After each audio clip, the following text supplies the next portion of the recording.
Saat kamu duduk menyaksikan siaran lomba ski dunia, siaran tersebut disiarkan di daerah Kutub Selatan. Wow, tempat yang sangat indah. Tapi kamu yakin di sana sangat dingin? Dan kamu pun bertanya-tanya, mengapa Kutub Selatan sangat dingin? Kamu membayangkan kedudukan bumi dan matahari. Bukankah kutub utara dan kutub selatan mendapatkan cahaya matahari yang sama? Dan kutub selatan lebih dingin dibandingkan kutub utara? Ternyata lapisan di bawah es lah yang membedakannya. Di bawah lapisan es di kutub utara ternyata adalah lautan. Sedangkan di bawah lapisan es di kutub selatan adalah daratan. Daratan membutuhkan waktu proses untuk menyerap cahaya yang masuk relatif lebih lama dibandingkan saat di lautan. Sehingga lautan akan lebih lama untuk menjadi dingin. Karena hal tersebutlah yang membuat kutub selatan menjadi tempat paling dingin di dunia. Kutub selatan banyak diselimuti salju yang tebal dan hampir tidak pernah bisa untuk cahaya matahari menyinari daerah tersebut. Panas yang dipancarkan mataharilah yang menentukan suhu di permukaan bumi. Suhu di permukaan bumi akan menjadi panas di saat cahaya matahari menyinari daerah tersebut. Garis khatulistiwa adalah garis tengah dari kutub utara dan kutub selatan. Dan daerah yang terletak di garis khatulistiwa tersebutlah yang akan mendapatkan cahaya matahari paling banyak. Fakta menarik, permukaan tanah pada daerah kutub selatan sudah menjadi bongkahan es yang bertumpuk-tumpuk. Bongkahan es tebal diperkirakan melebihi 4.000 meter. Bahkan, bongkahan es tersebut lebih tebal dibandingkan dengan daratannya. Di bawah bongkahan es tersebut, terdapat sebuah danau yang terkenal karena letaknya di bawah bongkahan es tersebut. Bongkahan es tersebut sudah terbentuk 750 tahun yang lalu. Sehingga umur danau tersebut sudah lebih tua dibandingkan dengan bongkahan tersebut. Danau itu disebut dengan Danau Vostok. Apakah masih ada kehidupan di danau tersebut?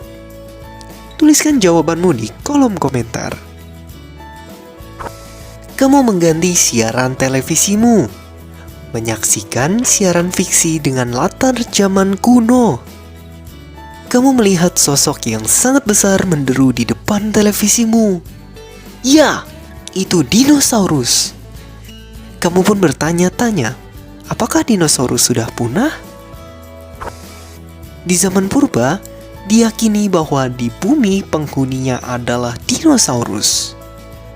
Mulai dari Argentinosaurus setinggi 40 meter sampai dinosaurus yang sangat terkenal yaitu Tyrannosaurus. Tyrannosaurus merupakan dinosaurus yang tangguh, memiliki gigi yang tajam dan kecepatan yang cukup lincah. Seiring berjalannya waktu, 66 juta tahun yang lalu, dinosaurus pun punah. Terdapat dinosaurus yang hidup sampai sekarang. Mereka beradaptasi dengan lingkungan sampai membuatnya mengubah wujudnya. Ternyata dinosaurus yang tersisa adalah burung. Apakah kamu pernah membayangkan fakta ini? Memang, saat kamu mengamati perbedaan yang cukup signifikan, membuatmu tidak percaya bahwa burung dan dinosaurus adalah makhluk yang sama. Dan jangan kamu bayangkan tubuh besar seperti Tyrannosaurus yang terbang bebas di angkasa. Tidak semua dinosaurus memiliki tubuh yang besar dan gagah. Archaeopteryx jawabannya. Archaeopteryx merupakan dinosaurus yang bertubuh kecil. Para ahli meyakini bahwa tubuhnya dipenuhi dengan bulu layaknya burung modern. Dan juga tingkah laku dari Archaeopteryx sama seperti burung. Mereka hidup dengan meluncur dari satu pohon ke pohon lainnya. Bahkan, besar tubuhnya tidak lebih besar dari burung bangau. Karena hal tersebutlah Archaeopteryx mendapatkan gelar nenek moyang burung. Archaeopteryx berasal dari kelompok dinosaurus zaman dahulu dan juga menjadi jenis burung tertua yang pernah hidup di bumi. Fakta menarik. Kirakan sekitar 66 juta tahun yang lalu sebelum dinosaurus punah, sebuah meteor besar menabrak bumi. Dan hal tersebut membuat dinosaurus pun punah. Sehingga menyisakan burung di antara jenis dinosaurus yang dapat terbang. Setelah peristiwa tersebut, mamalia mulai menguasai bumi. Apakah yang terjadi jika meteor kembali datang? Tuliskan jawabanmu di kolom komentar. Kamu pun lupa menutup pintu gerbangmu. Kamu beranjak dari tempat dudukmu, kamu berlari untuk menutup pintu pagarmu, dan kamu melihat seorang paman berjalan sambil membawa seekor hiu. Hiu itu sangat kecil. Bagaimanakah dia dapat berkembang biak? Jenis ikan bertulang sejati memiliki satu jenis kelamin. Sang betina akan mengeluarkan telur selama siklus berkembang biak, dan sang jantan akan membuahi telur tersebut dengan spermanya. Begitulah cara ikan bertulang sejati berkembang biak. Lalu, bagaimana dengan hiu? Hiu termasuk kelompok ikan bertulang rawan, sehingga hiu dan juga ikan pari dikelompokkan dalam jenis ikan yang sama. Kelompok ikan bertulang rawan memiliki dua buah klasper. Klasper adalah alat untuk memasukkan sperma ke dalam tubuh sang betina.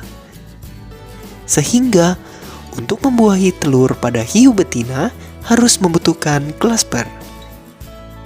Saat musim kawin tiba, hanya satu klasper sang jantan yang masuk ke dalam tubuh sang betina. Perkawinan sangat sulit terjadi dalam keadaan berenang, sehingga kadang-kadang sang jantan akan menggigit sirip sang betina. Sakit! Tapi tunggu dulu, kulit hiu itu relatif kuat, meskipun gigi sang jantan sangat tajam. Karena hal itulah, setiap hiu betina banyak memiliki luka di bagian siripnya. Fakta menarik. Setelah terjadinya pembuahan pada tubuh hiu betina, ternyata sang betina akan mengeluarkan anaknya dengan cara bertelur. Tetapi, ada juga jenis tertentu yang membesarkan anaknya di dalam tubuh sang betina. Dan hey, pernahkah kamu melihat hiu bertelur? Tuliskan jawabanmu di kolom komentar. Jika kalian mendapatkan wawasan baru dari video ini, jangan lupa untuk suka dan berlangganan agar kalian tidak ketinggalan fakta unik lainnya, karena daftar isi terus memberikan informasi.